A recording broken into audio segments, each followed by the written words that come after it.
Welcome to the Sisters of the Shire Podcast. I'm Abby, and I am alongside my co-host, Ashley, and we have set out on a noble quest to make the great J.R.R. Tolkien's epic, though sometimes intimidatingly complex, literary works accessible to all, whether you are a seasoned scholar or a curious newcomer. This season, we are delving into the unfinished tales. If you've already journeyed through these pages like me, virtual high five, but also make sure you stick around. We might reveal some things you might have missed, or we can just geek out over the lore and legends that make up this tale. Either way. Or perhaps you've savored Tolkien's classics like the epic saga of The Lord of the Rings or the whimsical tale of The Hobbit. Yet, those tantalizing backstories make you curious, don't they? Fear not. Our cozy corner is where you can explore these lesser-known tales with zero intimidation and good amount of merriment along the way. So, fellow travelers, let us now embark on this literary adventure together through Tolkien's unfinished tales. Let's go. Let's go. So, I do the end one.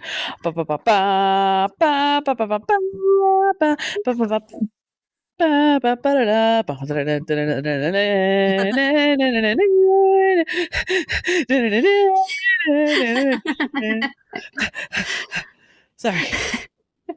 I was happy May the 4th, Abby. May the 4th be with you.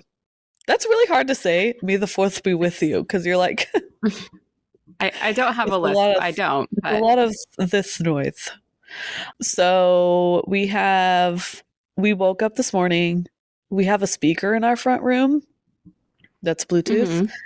Mm-hmm. And we all woke up to Colt connecting to the speaker. And it's one of my favorite albums. And I got it for $1 at a estate sale, like a physical vinyl album. But it's on Spotify and stuff. But it's Star Wars Disco. And say what now? It's legit. It's a real thing that like was put out by Lucas. I don't know if it was put out by Lucasfilms, but it's like not a knockoff. It's like from Star Wars. Anyway, but it's Star Wars Disco, and it's so fun. And it makes you want to dance.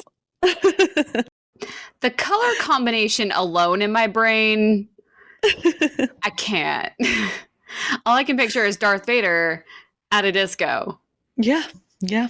Somehow wearing bell bottoms. The best is like they have droid like R2D2 noises like like in the background. It's like so fun. It's so fun. So I highly suggest if anybody wants to listen to some fun Star Wars music for May the 4th, the Star Wars Disco CD or vinyl is very, very good. Well, that's one way to do it. Or you could not. No, just kidding.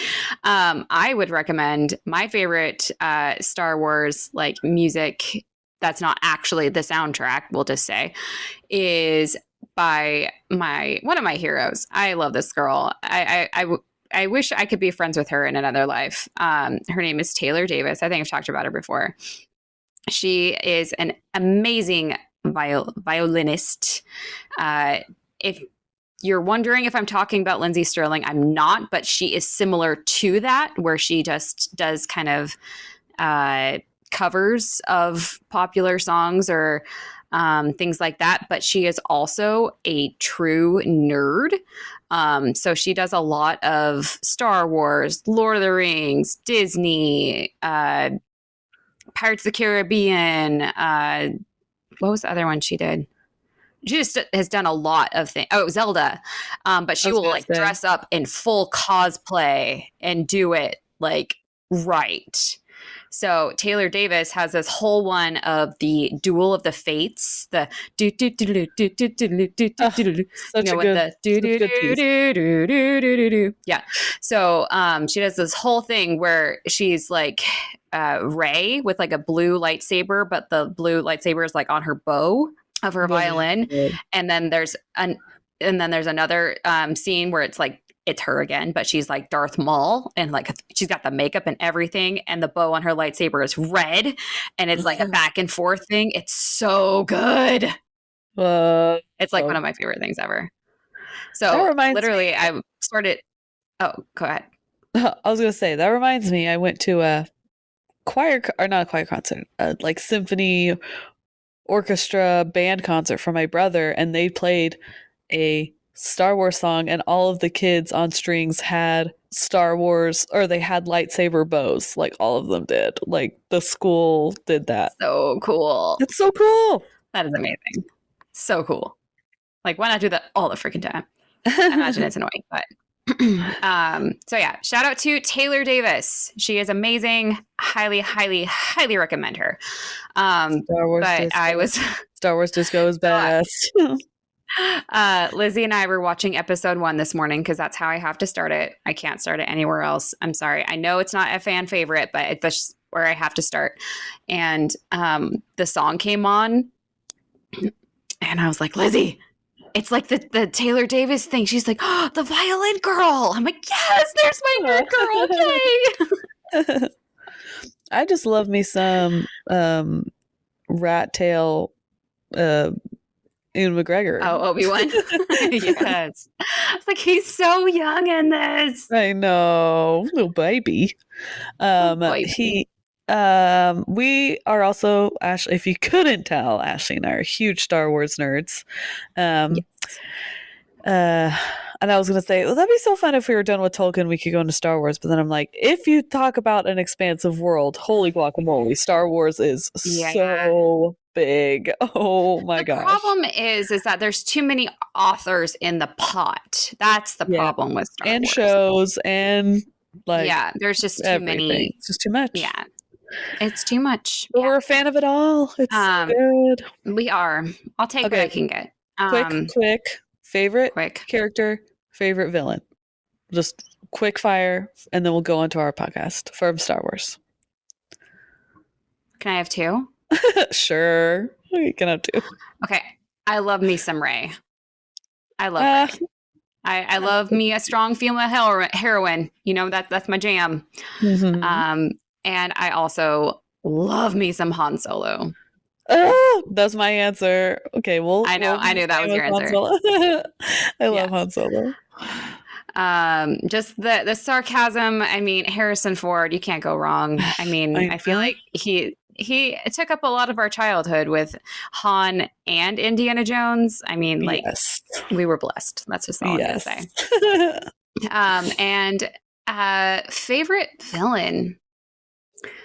I'm not gonna lie, Hayden Christensen was quite fine growing up. So I'm just gonna say he was like a good dark Anakin.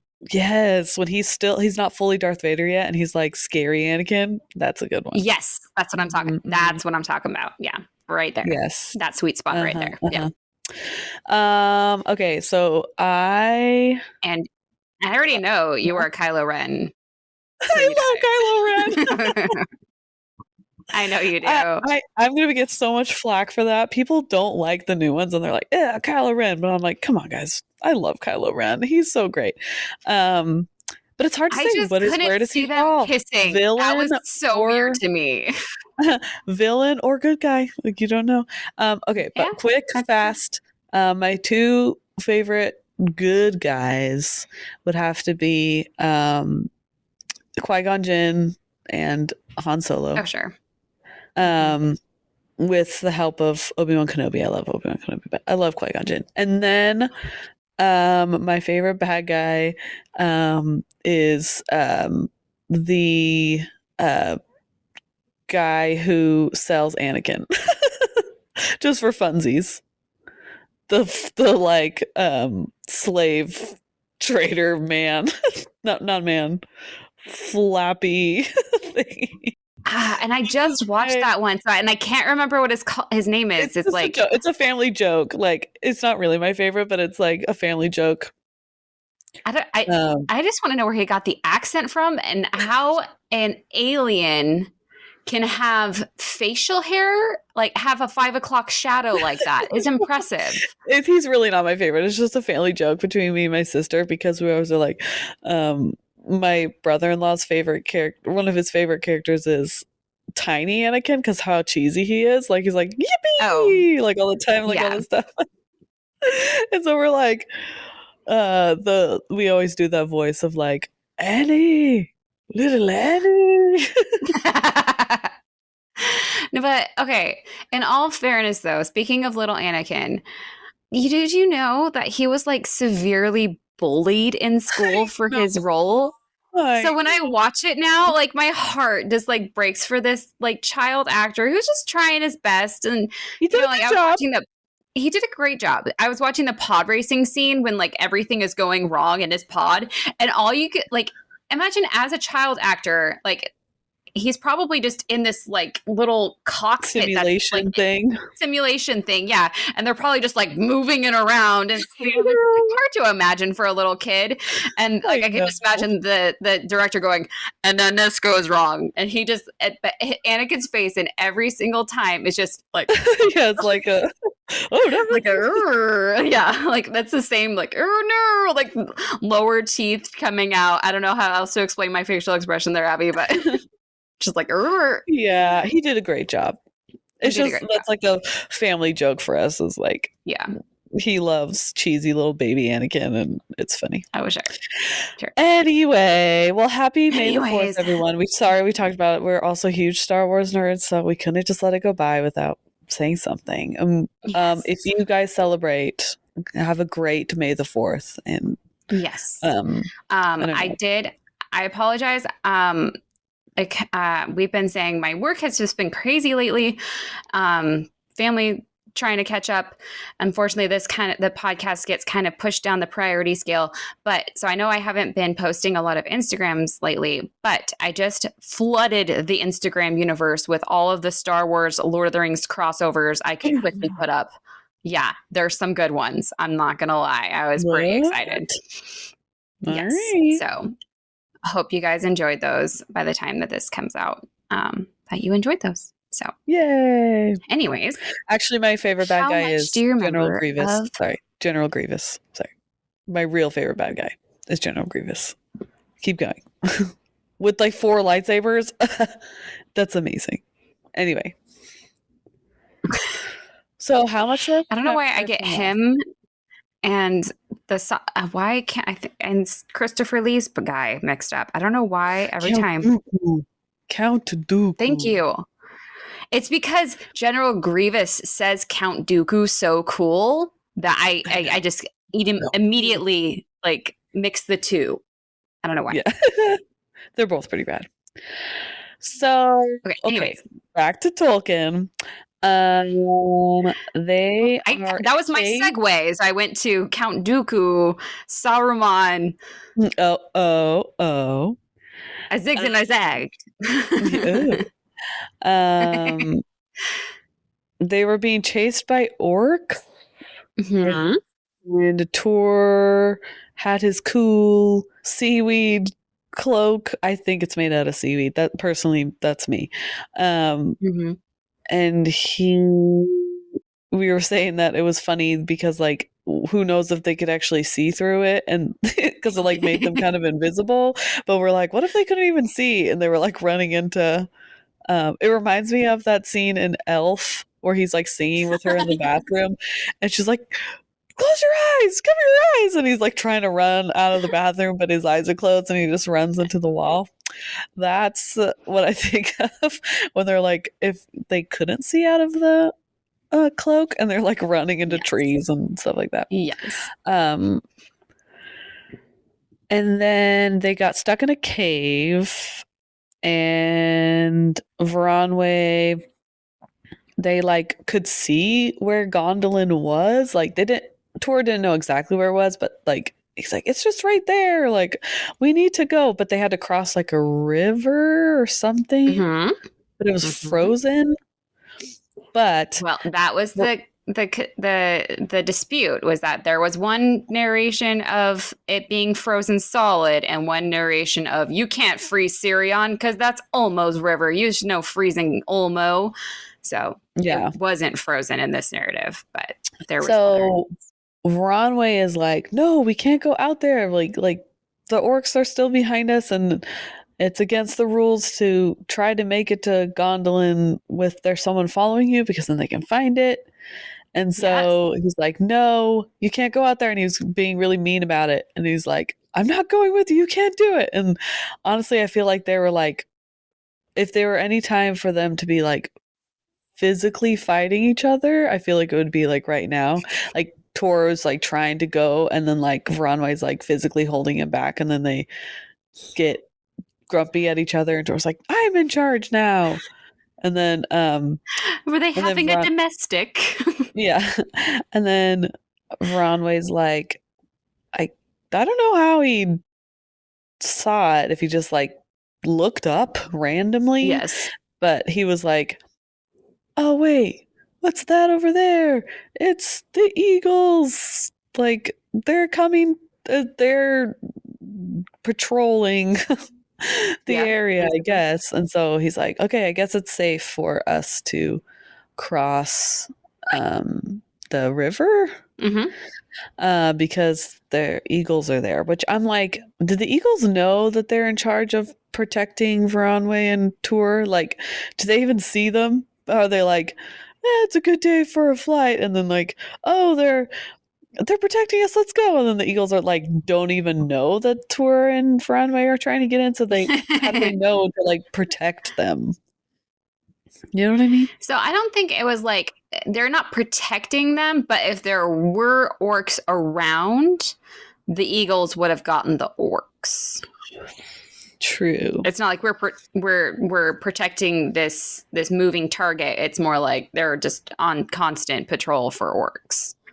But also, like, I feel like they're so orcs compared to the eagles are so small that they could like run into the forest and the eagles can't get them. And then they have like, you know, oh, we know where Gondolin is now. I mean, that doesn't happen, but like. Right.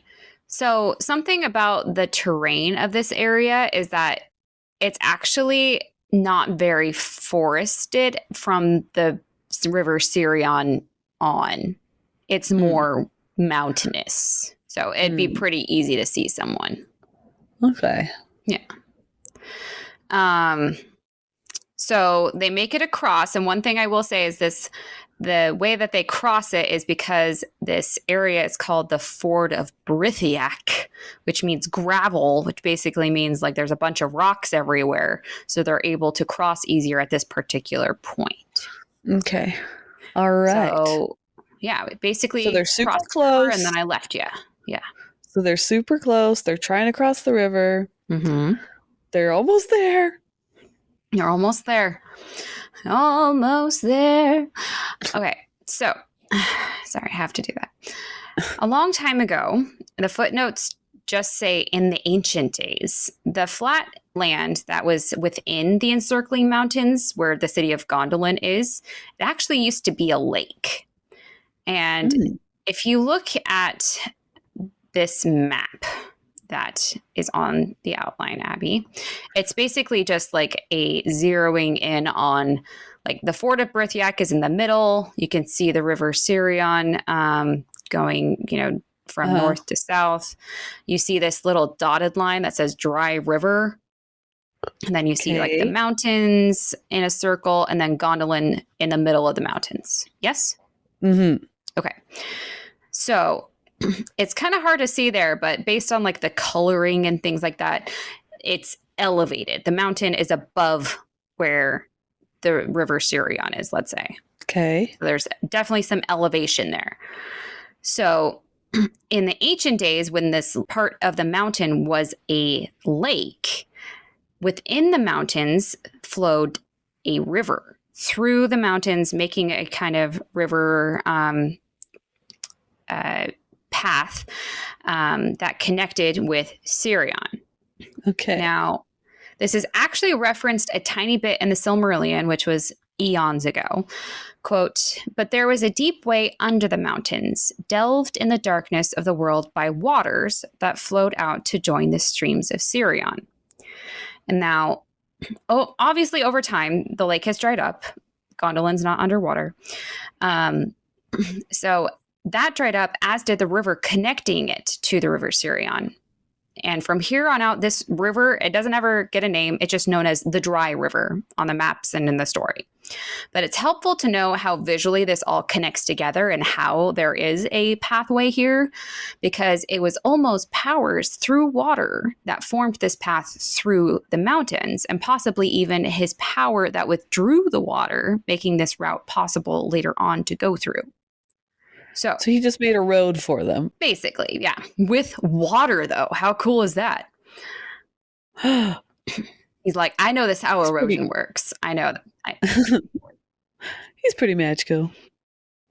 Yeah. So with that knowledge, we're just going to pick right up where we left off. Tuor and Vronway have just crossed the river Sirion at the ford of Brithiac. And immediately after crossing, they come across what they refer to as a gully. Now, this is the dry river area on that map that I showed you. And it even makes the connection here that the fort of Brithiac had gotten all of its rocks and gravel, as it's named after, because it was that river in ancient days that brought the rocks down from the mountains, making this convenient crossing point. So I'm like, they really thought this through. Like, this is going to make this happen, and then this to this, and then this to that. He's playing the long game. Yes. And Vronway is very excited at the sight of this gully. More excitement than one would think at seeing a gully. And he says, quote, at last, beyond hope, we find it. See, here is the mouth of the dry river, and that is the road we must take. Yay! Yay! Now, this is how they describe this road Vronway is so excited by.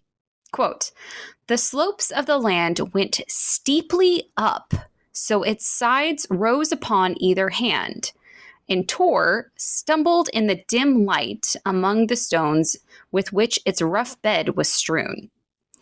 So this was kind of hard for me to picture or imagine, but this is another link. I'm not sure if any of you have ever climbed up or down a mountain that has this kind of landscape to it. But this is Mount Eleanor, which is my nemesis. I've tried to climb this thing twice, and I have cried both times in the process. But basically, imagine trying to go up this, Abby. Yeah. Describe what the picture is. I found the picture. Sorry, I went back to the thing. No, I don't have it up. But it's a mountainside that has a lot of foliage, like trees. Like there's no clear path of anything that hasn't been man-made anything anywhere. Mm-hmm. But it's all broken rock everywhere. So it's not big formations of rock. It's little boulders and gravel, and like there's no flat walking surface anywhere. Yes. So and it's very uneven, and it's very it's steep. It looks steep, and it's also, it looks like it would really hurt if you fell anywhere, because you would fall on like a bunch of boulders and rocks, and it just looks like a not very fun hike to go on. Yeah, that's hence the crying. But anyways, so that's what I pictured in my head, was trying to navigate through this, and imagine it being like the light being like kind of not so good either. So you're just already just screwed. Stumbling. This is a sprained ankle just waiting to happen. Yes. That's hard. That's hard hiking. I've been on hikes like that where there's no good place to put your foot. There's no like if you do put your foot somewhere, your foot's at like a weird angle because it's like in a rock, like sideways. There's no, you're basically crawling. Like it's really hard to walk straight up anything. So I can't imagine doing this in armor. Yeah. and tired and hungry and Mhm. so it's not exactly that one because it talked about being in a gully, and the one I sent you isn't exactly a gully. I've been messing around with Windows Copilot a lot. It's like my new favorite toy because it's like ChatGPT but with images. So yeah, click on that. This is what it came up with.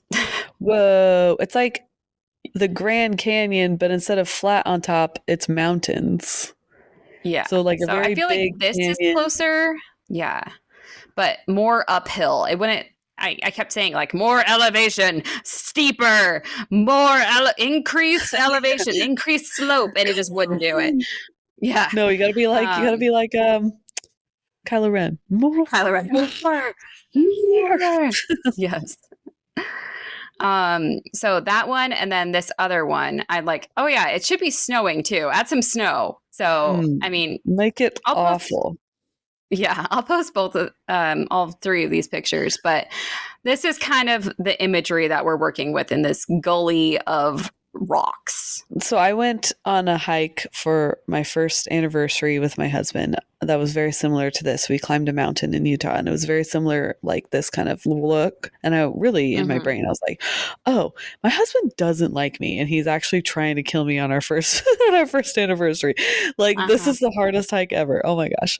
But the worst, I think, though, was I'm struggling. I'm sweating so hard because our anniversary is in July. And so it's like really hot.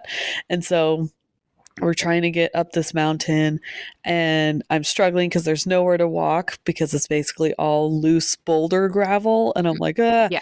And I'm walking and I just see mountain goats just like jumping like it's nothing and hanging out on the side of the mountain. Like, look at those weak humans.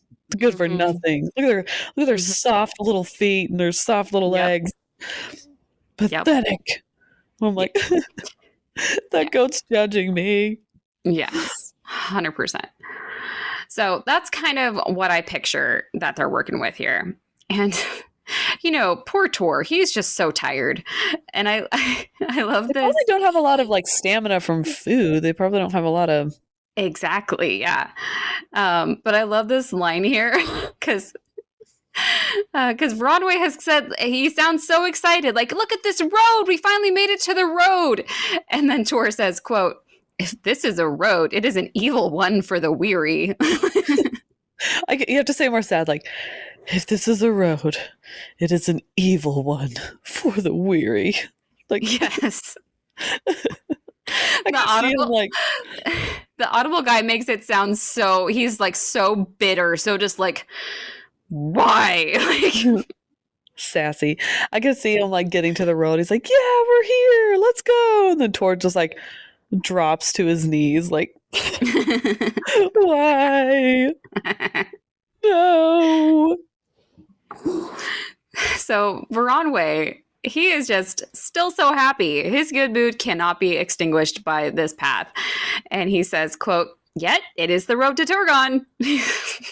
So this reminds me of I was in Paris a few years ago and I'd never been to Paris before. And there's a very famous church on the top of the hill, a big hill in Paris.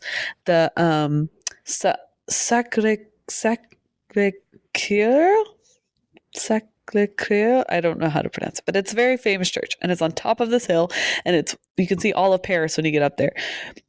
We and my mom and my sister were only in Paris for 2 days. And so we had been walking everywhere and we were exhausted. And it was like the end of the day. And we're like, let's go up to Sacré-Cœur. I think that's what it's called.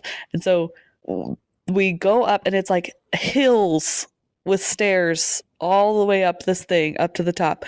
And we get to the top. We're like, we made it.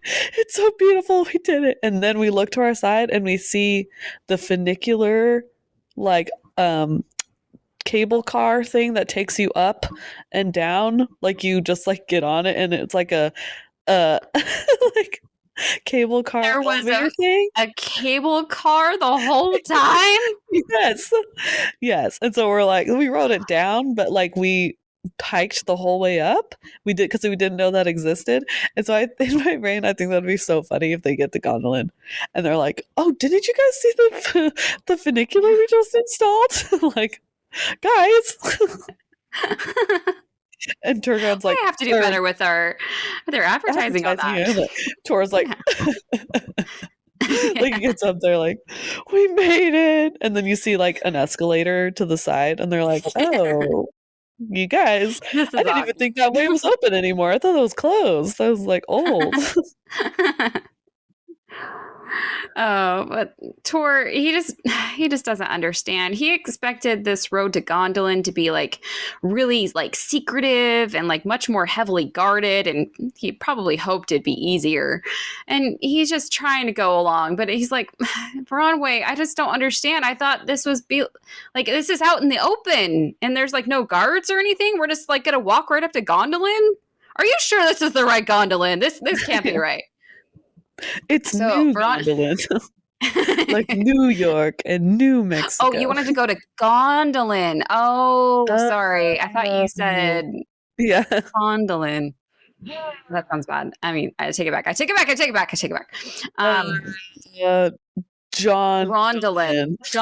Okay, yes. Gondolin. So it's a hard G, not a soft G. It's Gondolin. It's Gondolin. So Bronwyn tries to set Tuor straight. He says, quote, "This is but the approach. A road I named it, yet upon it none have passed for more than 300 years, save messengers few and secret. And all the craft of the Noldor has been expended to conceal it. Since the hidden people entered in, does it lie open?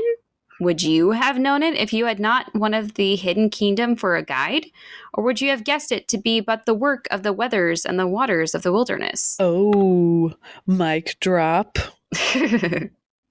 Like, I guess it might have been a little generous to call this a road. You're right.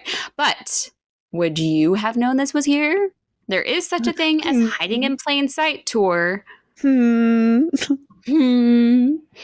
Like, we're not in Gondolin yet, buddy. Like, it, and as for it not being guarded, he's about to get corrected here. Says, quote, "Are there not the eagles as you have seen? They are the folk of Thorondor. They alone, save the Noldor, know the hidden kingdom and guard the skies above it.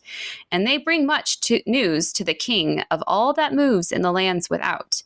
Had we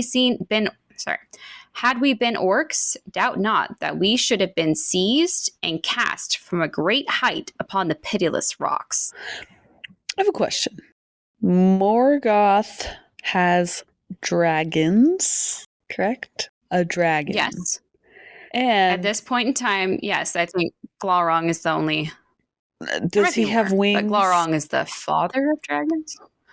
That is in dispute. I don't think he does. I think, and the one that Arendelle kills, and Calagon the Black does. That's why they had the fight in the sky. Remember, that sounds so epic that we hear like a sentence about. So I don't think they have wings yet. And then Balrogs don't really fly with their wings. They just have They're more them. For show. Yeah. Yes. Because in my brain, I'm like, Morgoth is really losing out on a lot of stuff because he doesn't have air support, air surveillance, intel. I'm saying. Yeah, intel. Yeah, he does have those Nazgul, but they're a little later. I feel they're not here. Oh, they're a lot later at this point. Yeah, we're in the first age here. Yeah, so like those are the only things I feel like fly and like you can see from above, but. Yeah. Because if he had anything that flew, they'd be like, "Oh yeah, our camera's got pictures of Gondolin from above." Because really, the eagles are the only ones that can do that. Sorry, that's my brain of how I think about like. No. They could have found out where Gondolin is if they had anything with wings. Right. I mean, it's still a lot of area to cover. And remember, everyone thought that Gondolin had to be south because, we're in the north. They're not here. He's checked it, I swear. He's such a man. Morgoth's such a man. He's like, yes. I've already looked here already. Like, they're like, it's right here. How can you not see it? And he's like, I already checked. It's not there. It doesn't exist. Mm-hmm. But it does make a point, and I just didn't include it just because I didn't think you would ask that question. You know, shame on me. But it does say that, like, as of yet, none of Morgoth's enemies have tried to fly near this area, or they would have been captured by Thorondor and his gang. Because, I mean, what can really take on an eagle that other than maybe a dragon? And still, I would love to see that fight. Maybe a ring race Nazgul, but we did get to see that fight in Return of the King. Yeah. So, anyways, we're actually are going to talk about the eagles here for a second because they left a little nugget in here that is kind of referenced in the Silmarillion about the eagles. It says here, quote, Thorondor and his folk dwelt once even on Thangorodrim, ere Morgoth grew so mighty, and dwell now in the mountains of Turgon since the fall of Fingolfin. Now, according to Christopher in our footnotes, it never explicitly said in the Silmarillion that the eagles lived in Thangorodrim. So it's saying that here is just like, wait, what? But we can kind of connect the dots because it says, quote, in the Silmarillion, it says, quote, Manwë sent forth the race of eagles, commanding them to dwell in the crags of the north and to keep watch upon Morgoth. Because remember, Morgoth was in the north. And it makes sense because who happened to be near Thangorodrim to help Fingon rescue Maedhros? Remember the guy that was hanging from the cliff on his arm? Sad. What a horrible, so sad. Horrible way. Yes. But then Fingon was going to try rescuing him, didn't bring anything to break the chain, and he was going to have to kill him. And then eagles came, rescued Maedhros and Fingon. And then what happened to be present when Fingolfin died tragically in his duel with Morgoth at the gates of Angband? The eagles again. So after they rescued Fingolfin's body, they took it to his son Turgon in Gondolin. And apparently the eagles decided that Thangorodrim was getting a bit dark. Maybe, you know, it was not as friendly. Maybe the food was scarce. I don't know. So they decided to move into some new digs within the encircling mountains near Gondolin called the Chrysaegrim. Oh. Yes. So that's why Thorondor and company are on security detail from the skies here, because this is where their new digs are. And they literally just saw them in action, monitoring the land around Gondolin. And Tuor's like, oh yeah, I did see those eagles. And they were pretty good about security here. And Tuor's just starting to put two and two together. And he's like, I bet you they probably saw us, and they're probably aware of where we're trying to go. And he says, quote, it comes into my mind to wonder also whether news will not now come to Turgon of our approach swifter than we, and if that be good or ill. Like, they're probably going to get to Turgon faster than we could because, you know, we're not flying. So would it be better to be giving them some, you know, time to prepare? Does Turgon need to, you know, get ready for our arrival? Would it be better to surprise him?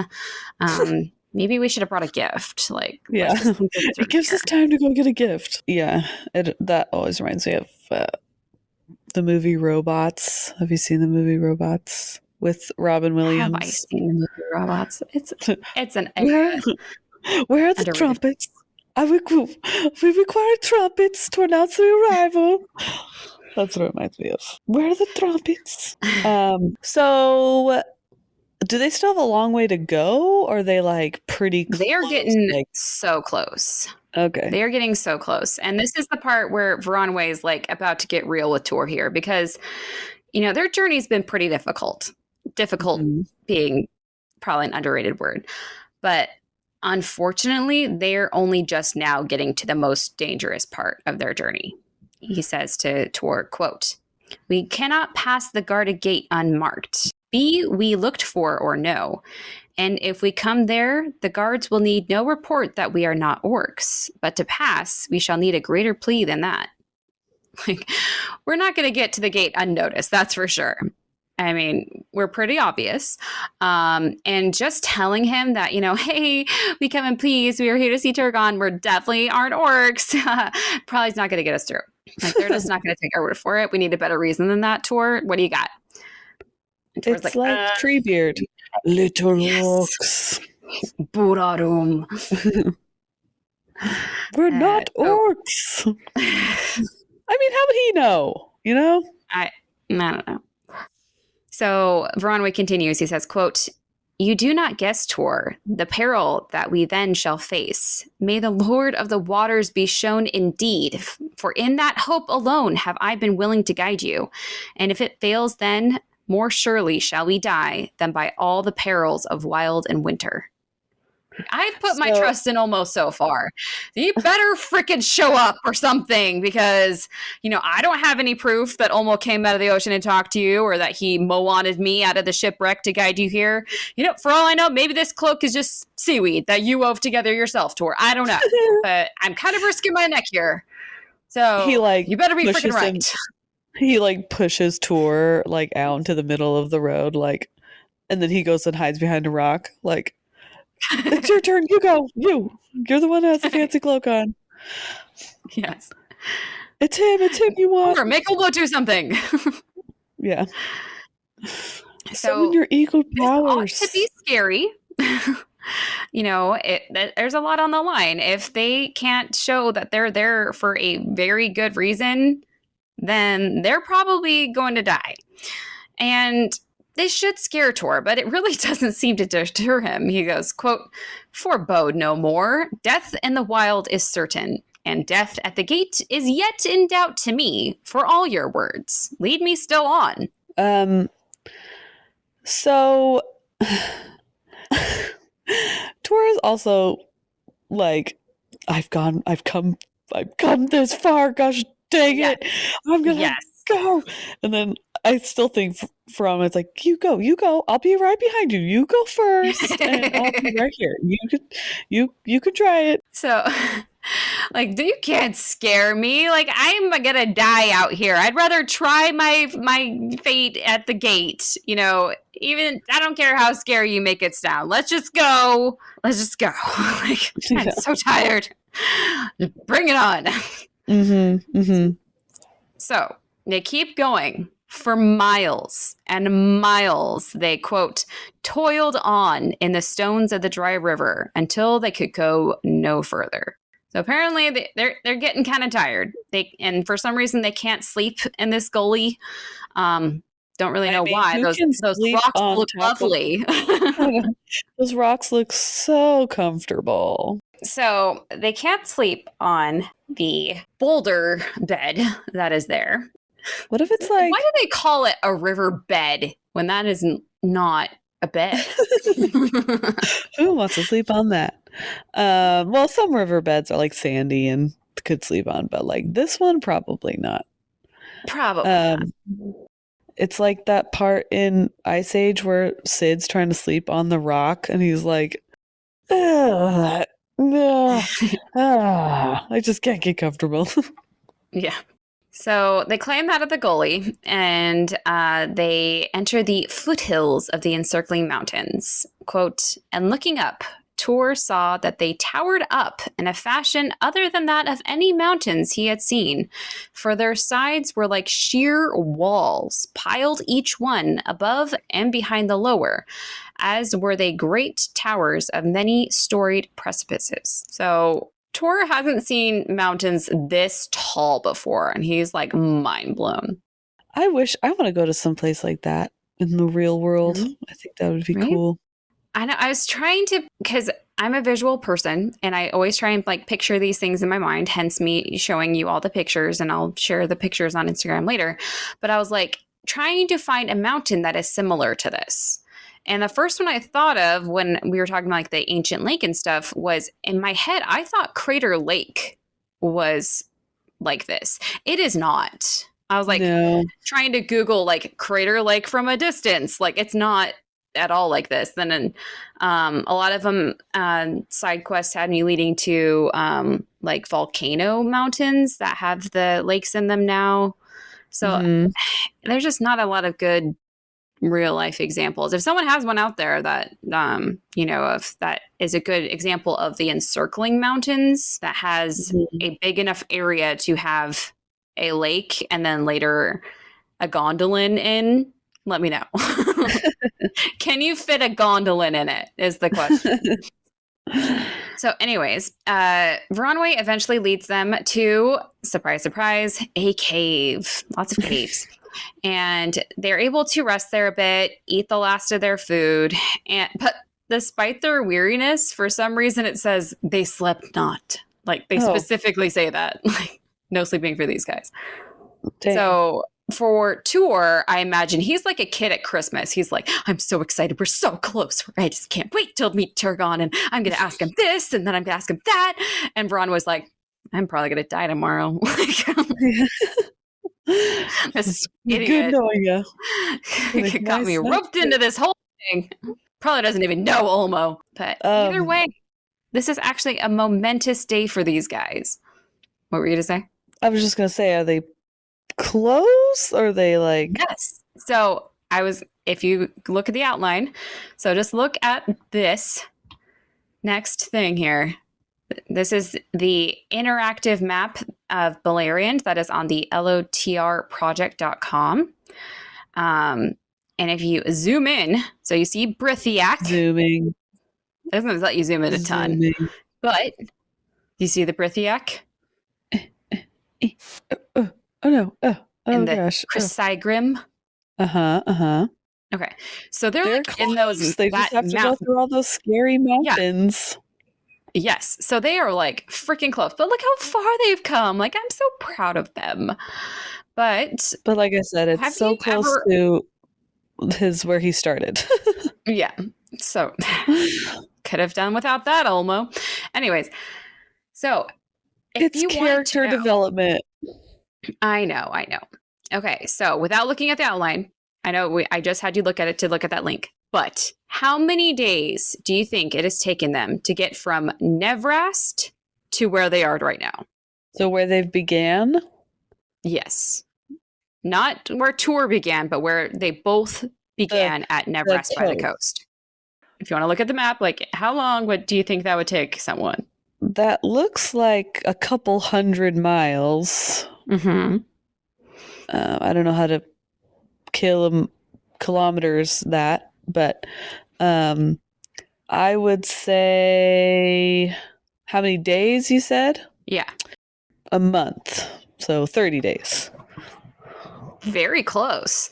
So we are told here it has taken them 37 days. So it is now the 18th day of Hisame, which we learned was the Misty month, which is roughly our November 8th area time. Interesting that Tolkien chose 37 days. 7's the magical number as always. 3 is a magical number too. 3 rings, 7. Sorry. Just throwing that out there too. But let's think about this 37 days. Let's say they are both super athletic. I mean, Tuor is Thor in my head, so obviously he's very strong. Veronway is an elf, so I think super athletic is fair. And let's say, I was trying to do the math here. Let's say they can walk 20 miles a day. That would mean over the course of 37 days, they walked probably 740 miles, which is roughly equivalent to about 1,190 kilometers. Dang. Yeah. Now, I can't find any actual distance measurements from Nevrast to Gondolin specifically. If someone has figured that out, please let me know, because I was researching it all night. It doesn't exist in the internet world. But if it is that 740 miles, that would be the equivalent, I was kind of having fun with this, of walking in the worst winter possible, cold, tired, hungry, from Disneyland in California. And I'm sorry, the only, the closest town I could make to make it work was Moab, Utah. So a decent trek. But let's just have some more fun with this. Or New York City, New York, to Indianapolis, Indiana. Or, if we want to hop the pond, Paris, France, to Vienna, Austria. Oh. Or, sorry, I had fun with this. London, England, to Inverness, Scotland. But you'd have to do that one twice because there wasn't enough land mass. Inverness. And FYI, that is the thing for Outlander, the city. Yeah. But anyways. Or, one last one. From Brisbane, I think that's how you say it. It looks like Brisbane, but I think you guys say it Brisbane, Australia, to Canberra, Australia. Wow. So just to give you an idea of the length of walking that these guys went through. Wow. Paint that picture. Anyways, now that I'm done with my fun, Tuor and Veronway made it all the way from Nevrast, quote, to the towers of the encircling mountains and the threshold of Turgon, and by the power of Ulmo escaped both the doom and the malice. Now, I know this is an audio medium, so you can't see which of those words were capitalized, but the word doom and the word malice are actually capitalized in this sentence, which I found interesting. I would interpret that maybe as the doom. Doom always links with the Valar for some reason, so the Valar couldn't stop them. And malice, you always think of Morgoth or, Sauron or his cruelty, his malice. Yeah. So neither the Valar or Morgoth could stop these guys. Capital Doom and capital Malice didn't stop them. Now, back to their cave. Morning comes, and so they make their way back to the gully of the dry river, and they start traveling again for a while. Quote, winding up to the very walls of the mountains. And straight before them, there loomed a great precipice, rising sheer and sudden from a steep slope, upon which grew a tangled thicket of thorn trees. Into this thicket, I know. They couldn't get any more specific than that. Into this thicket, the stony channel entered. Cool. So they just had to go through awful walking conditions and be so tired from walking all over these boulders and sharp rocks, and now they're going into a thicket of thorns. Yep. Cool. Good for them. Yep. Good for them. And I don't know why I find this funny. Do you think Turgon put this thicket in front of the entrance, or do you think it just so happens to grow right there? They'll never find it. I was driving the other day, and there was a little squirrel, and it was trying to cross the road really fast right in front of me, and it was running, and there's a big open field to the right of me where he was headed. There's nothing in the field, it's just grass. And then he's running, and he jumps onto the other side. He jumps over the curb into the only blackberry bush that was over on that side. Oh no! And I'm like, oh, that poor guy. So it just reminds me of that. So they're like, let's go. Ah, dang it. Thorns. Yeah. Quote, for the thorns grew far down the sides of the gully, and their lacing branches were a dense roof above it, so low that often Tuor and Veronway must crawl under like beasts stealing back to their lair. On their tummies? On their tummies. So they are literally army crawling under this roof dense network of thicket, thorny bushes, which I'm sure they were thrilled about. Tuor is like, ooh, I'm so excited. I want me a good tummy rub of rocks on my tummy. It probably wasn't muddy at all. It probably didn't smell bad, Nope. It was great. It was fine.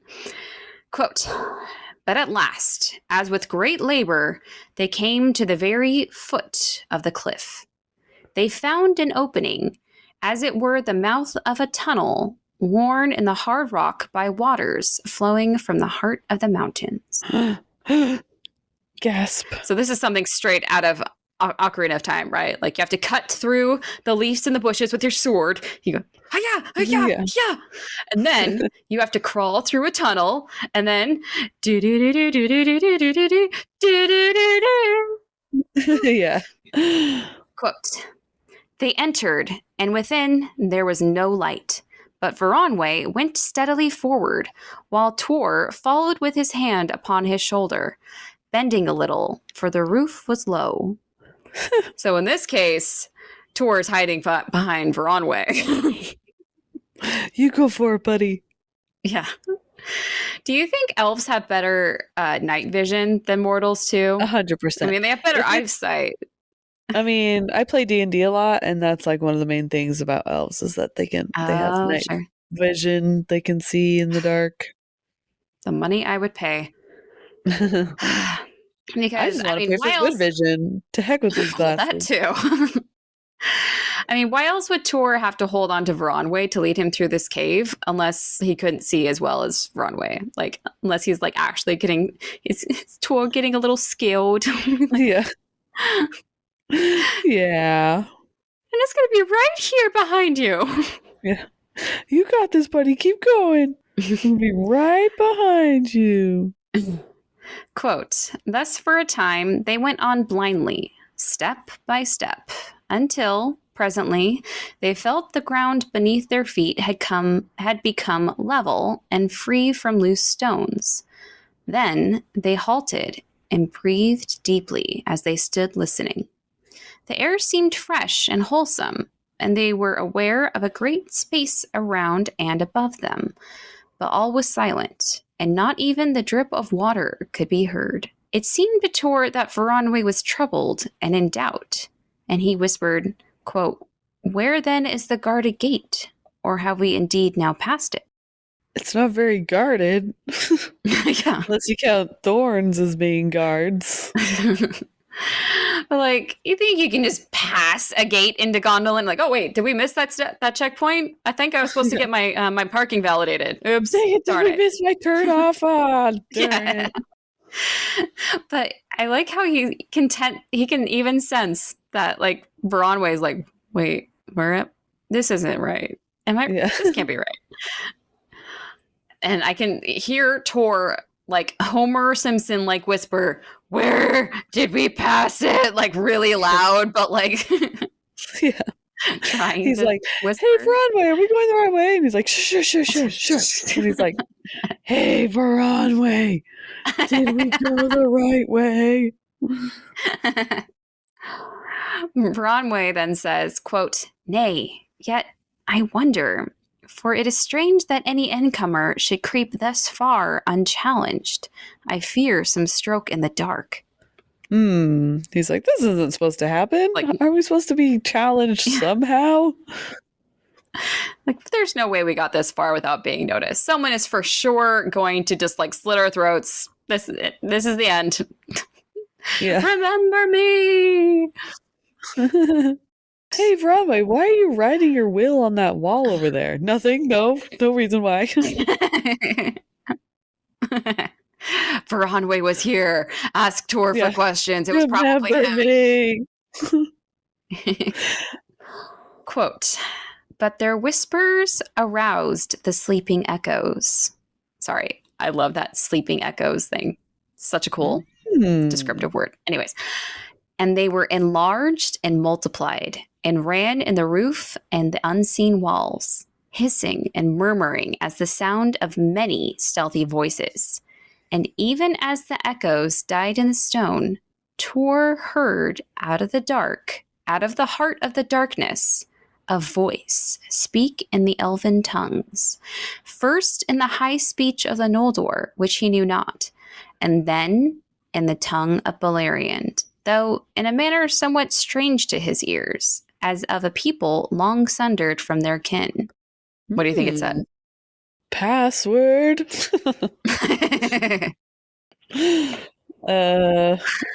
Come back with a warrant for you.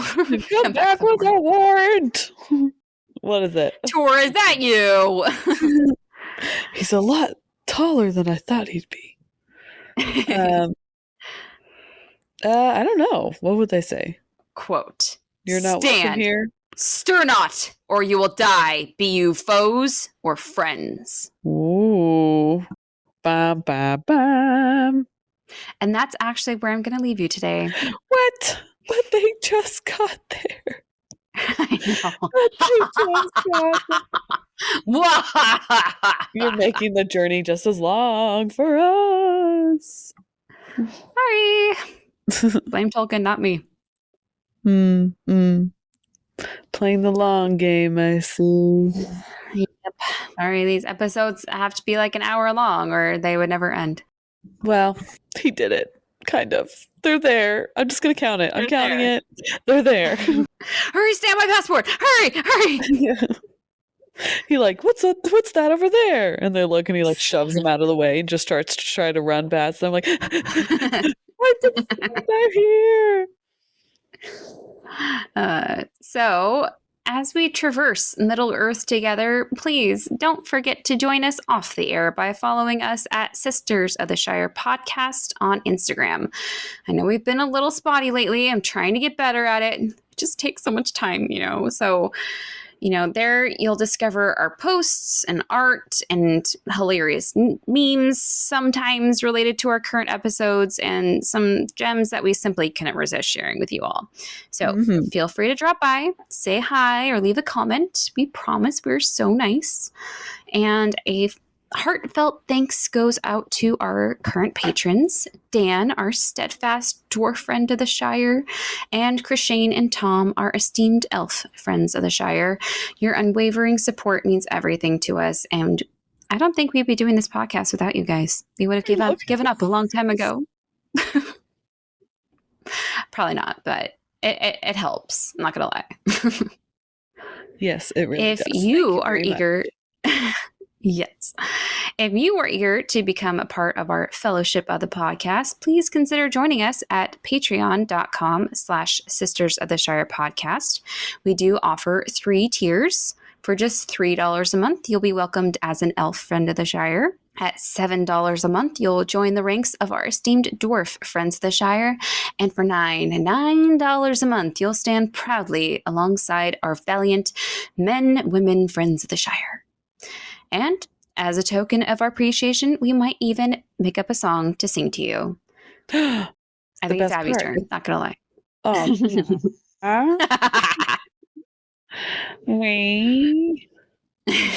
Either way, we are very grateful for all that you guys do.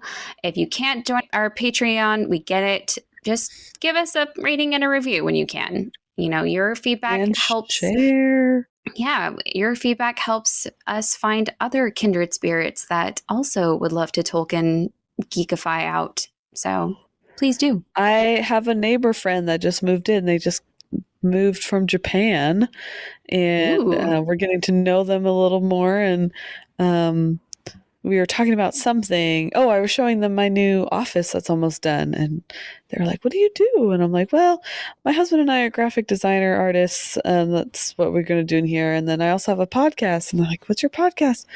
And I was like, oh, it's Tolkien. It's about Tolkien and about his books and stuff like that. And just this very simple review of it. And they were like, I think we were meant to be friends. And then they immediately found us on their podcast app or whatever, and they are wanting to start listening to us. So I'm excited for that. Welcome, Abby's friend. Yes. The only new world news we have is New Zealand overtook Poland. That would be an interesting battle. Hobbiton itself. It was 33rd, I can talk, and it is now 32nd. So, get it, New Zealand. Woo! Woo! That's so exciting. Woo! Someday we'll make it to your beautiful country. I know. It's on my bucket list. Yes.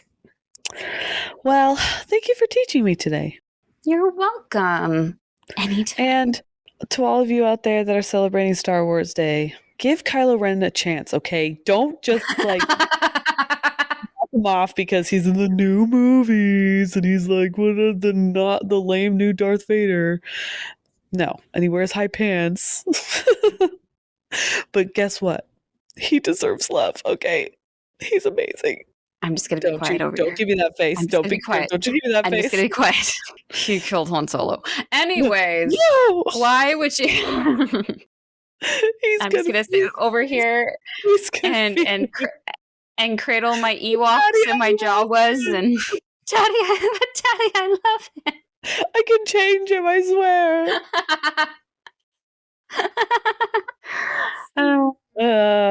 Anyway. That's what Ray thought too, I'm sure.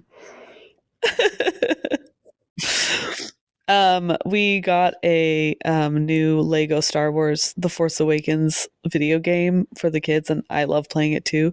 But my favorite part is you get to play a tiny little BB-8 Lego, and you roll around, and you like are on Jakku, and so you're in the sand, and you leave little sand like trail, and so you can make like little like designs in the sand with little BB-8, and it's the best. So that's what I'm going to go do to celebrate. I'm going to go play some Star Wars. Nice. May the 4th be with you, how much it is on the Xbox store. Yes. May the 4th be with you. And I don't know what the Tolkien version of that is. May you always have second breakfast. May you what is it? I feel like there's an Ent one that's like may the waters ever grow through your roots or something. Like there's an Ent like greeting like that. Yeah, we should. We will figure it out. Help us find a Tolkien version of "May the Force be with you," guys. Yes, guys, we can do this. We can do this. It's probably something in Elvish. Not gonna lie. Okay, but there should be a Hobbit version, a dwarf version, and an elf version, and a man version. I'm just saying, like that only makes sense, right? Let's do this, you guys. Come on, community. We can do this. No, it's like may the toes on your, or may the hair on your toes. Yeah, yeah. Something like that. We will figure it out. But until next week, I've been Ashley. And I've been Abby. And this has been the Sisters of the Shire podcast. And we're so happy that you joined us today. And we hope that you can join us next time. Bye. Bye.